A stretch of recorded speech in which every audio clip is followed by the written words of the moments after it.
मीठी मीठी गल्लां एक मेरा नया गाना रिलीज़ हुआ है अभी, और बड़ा स्वीट सा गाना है, रोमांटिक गाना है, और इसको कंपोज़ किया है राज आशू ने, और इसके लिरिक्स लिखे हैं मुरली अग्रवाल ने। गाना स्पॉट लैम्प पे नेक्सएम पे रिलीज़ हुआ, और जब मैंने पहली बार ये गाना सुना तो मुझे बहुत मीठा लगा और मुझे बहुत मज़ा आया है रिकॉर्ड करने में। और इसका जो वीडियो है बनारस में शूट हुआ है। बनारस मेरा बड़ा फेवरेट शहर है, और तो मैं उम्मीद करता हूँ कि जो ऑडियंसेस हैं वो ये गाना सुन रही होंगी और इसको एंजॉय कर रही होंगी। बहुत अच्छे मिल रहे हैं, जिनसे भी मैंने पूछा है तो लोग गाने को पसंद कर रहे हैं और कमेंट्स दे रहे हैं अच्छे अच्छे। तो पर अब ऑडियंसेस पे है नो। वह जो राज आशू हैं उनके साथ मैंने पहले भी गाने किए हैं फिल्मों के, तो उन्होंने ये गाना फिर मुझे फ़ोन किया और भेजा, भाई एक नॉन फिल्म गाना है, सिंगल है, तो हम चाहते हैं भाई आप आएँ इसको गाएं। तो तब मैंने ये गाना पहली बार सुना तो मुझे बहुत अच्छा लगा, इसके लिरिक्स भी, और इसमें एक मिठास है गाने में। जो राज हैं वो मेलोडिक गाने बनाते हैं, अच्छी उनकी मेलोडी है, तो बिल्कुल बिल्कुल बिल्कुल सही बात है। क्योंकि ये जो इंटरनेट है इससे अब बहुत स्पेस बन गया है, और अचानक फिल्मों में भी जो संगीत है वो थोड़ा रेपिटेटिव हो गया है, रीमिक्सेस थोड़े ज़्यादा हो गए हैं, तो लोग कहीं ना कहीं अब ढूंढ रहे हैं कि और कुछ मीनिंगफुल गाना सुनने को मिले। ज़रूरी नहीं है कि वो किसी फिल्म का हिस्सा हो, नॉन फिल्म भी हो सकता है, जैसा हमने किया था सिल्क रूट के टाइम पे। डूबा डूबा और सब बूंदे एल्बम आया, उसके बाद बहुत सारे गाने आए, मेरा सोलो एल्बम भी आया फितूर। तो लोग नॉन फिल्म गाना भी अगर अच्छा लगता है तो सुनते हैं उसको और अपने प्लेलिस्ट में रखते हैं। तो इंटरनेट की वजह से ये बहुत पावरफुल मीडियम है, तो इससे बहुत आसान है अपने गाने को लोगों तक पहुंचाना। एक टाइम नहीं, पर हमारे टाइम में भी इंटरनेट नहीं था 98 में उस टाइम, पर डूबा डूबा गाना लोग आज भी याद रखते हैं उस गाने को, क्योंकि उस टाइम तो सिर्फ टेलीविज़न पे आता था। लेकिन ये होता है कि अच्छा गाना जब ऑडियंस के कान में आता है तो वो फिर एक से दूसरे, दूसरे से तीसरे पे जाता है। और संगीत ऐसी चीज़ है, लोग शेयर करते हैं आपस में। तो जो संगीत प्रेमी होते हैं वो, जैसे आपका कोई मित्र होगा तो वो आपको आके बोलेगा कि अरे तुमने वो वाला गाना सुना है भैया, मैंने तो नहीं सुना, तो मैं तुमको भेजता हूँ अभी ऐसे। तो वो फिर by word of mouth travel करता है, और अच्छा जो काम होता है वो हमेशा संगीत जो है वो दिल को छूने वाला है, तो वो हमेशा ट्रैवल करता है उसका।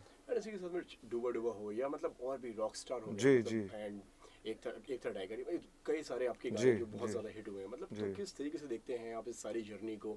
ये जो जर्नी, इतने सालों की जो मेहनत जो है, अब लगता है कि रंग ला रही है, क्या कहना चाहेंगे आप इस पर?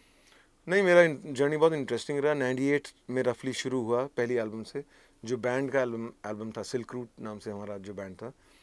तो तब से लेकर आज तक 20-22 साल हो गए हैं, और बहुत बढ़िया रहा है मेरा जर्नी। मुझे इंटरेस्टिंग रहा है बहुत, और मुझे इसमें सब अलग अलग बहुत सारे म्यूज़िक डायरेक्टर्स के साथ काम करने को मिला है, नयों के साथ, पुराने लोगों के साथ, और तो उसमें एक एक्सपीरियंस आता है बहुत अच्छा सब लोगों के साथ। सबका डिफरेंट डिफरेंट अप्रोच होता है, डिफरेंट डिफरेंट स्टाइल होता है गाना बनाने का। तो एज अ प्लेबैक सिंगर मुझे मौका लगा कि मैं डिफरेंट डिफरेंट लोगों के साथ काम करूं, तो एक काफ़ी एनरिचिंग एक्सपीरियंस रहा है, और जर्नी है, चलता रहेगा जब तक चलेगा। तो मैं शुक्रगुजार हूँ ऊपर वाले का कि मुझे मौका उन्होंने दिया। जब मैं कॉलेज स्कूल में था तो इमेजिन करना मुश्किल था कि मैं इतना इतना काम कर पाऊँगा या यहाँ तक मुकाम पे पहुँचूँगा। प्यार मिलेगा। जी जी बिल्कुल, पर वो जर्नी होती है, एक माइलस्टोन क्रॉस होता है, फिर दूसरा आता है, तीसरा आता है, जैसे लाइफ में होता है। तो कोई एक एम तो ऐसा फाइनल नहीं होता है, सफ़र ही रहता है।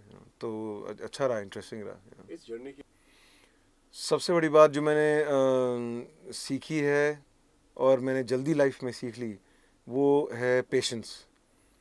कि आप किसी भी मुकाम पे या कोई माइलस्टोन पे पहुंचने के लिए आपको पेशेंस चाहिए होता है।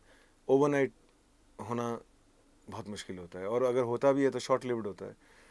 तो सबसे बड़ी बात है पेशेंस में, क्रिएटिव आदमी के लिए और म्यूजिशियन के लिए, सिंगर के लिए। और जैसे 98 में मेरी मुलाकात हुई थी रहमान साहब के साथ, 98 नवंबर में।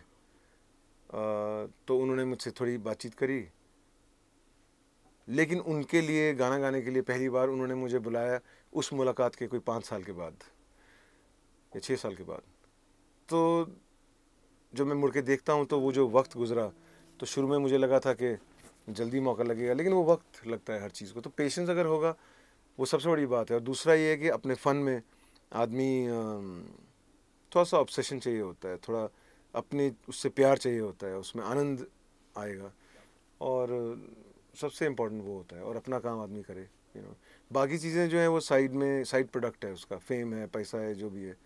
पर मेन चीज़ है अपना काम करोगे without thinking of all those things, तो आपको सही जगह मिलती है फिर, ऐसा मुझे लगता है। इसी के साथ में कोई भी गाना, जब भी आप जो गाना लेते हैं या सिलेक्ट करते हैं, तो क्या अप्रोच होती है, मतलब क्या चीज़ आप उस गाने के अंदर देखते हैं कि अब आपको लगता है कि ये गाना मुझे करना चाहिए?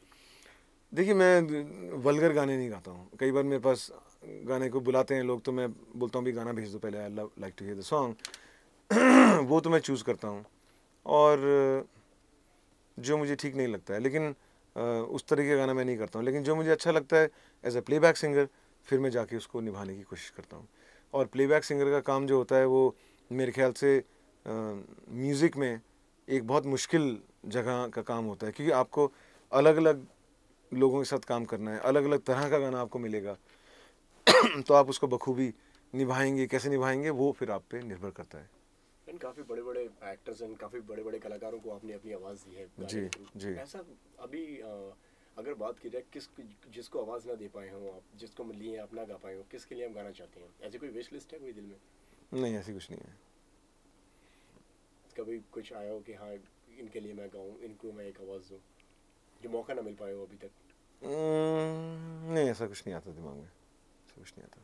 वो तो जो मिलता रहेगा वो अच्छा है, ओके, इसी के साथ में और क्या नया आने वाला है, अगर फिल्म प्रोजेक्ट्स की अगर मेरी और फिल्म्स में गाने आ रहे हैं, और मैं अपनी एल्बम पे भी काम कर रहा हूँ, अपने सिंगल्स पे, और जल्द रिलीज़ करने की सोच रहा हूँ। तो उम्मीद करूँगा लोगों को पसंद आएगा अपने तरीके का संगीत। और फिल्म के कुछ गाने हैं वो मैं गा रहा हूँ। और मेरी लाइफ में योगदान मेरी मदर का है, बहुत इम्पोर्टेंट, जिन्होंने मुझे पाला पोसा, और उनकी फ़िलासफ़ी भी, जो भी उन्होंने मुझे सिखाया। और अब मेरी वाइफ का भी है, जो मेरी पार्टनर हैं, मुझे गाइड भी करती हैं, एडवाइस भी करती हैं, और क्रिएटिवली भी हेल्प करती हैं। एंड तो नारी जो है वो दो ही लोग तो हैं धरती पे, एक नर और नारी, तो आई थिंक वो दो पहिए हैं गाड़ी के, और दोनों को, नारी को सम्मान और इज़्ज़त और उनको प्रोटेक्शन वो देना जो है वो बहुत इम्पोर्टेंट है, और उससे हमारी जो फ्यूचर जनरेशन हैं उस पर फ़र्क पड़ता है। तो ये है। लास्टली सर क्या मैं यही कहना चाहूँगा कि अपने देश को आगे बढ़ाने के लिए मोहब्बत से रहें, सद्भावना रहे हर धर्म में आपस में, और सुख और शांति का माहौल रहेगा देश में, तो देश हमारा बहुत जल्दी आगे बढ़ेगा। हमारे देश में बहुत बहुत ज़्यादा पोटेंशियल है, और मैं देखना चाहता हूँ अपने देश को दुनिया में सबसे आगे। तो आप सब लोग उस पर ध्यान दीजिएगा, और संगीत, अच्छा संगीत सुनते रहिएगा। Thank you. मीठी मीठी गल्ला सुनते भी रहिएगा, करते भी रहिएगा। Thank you.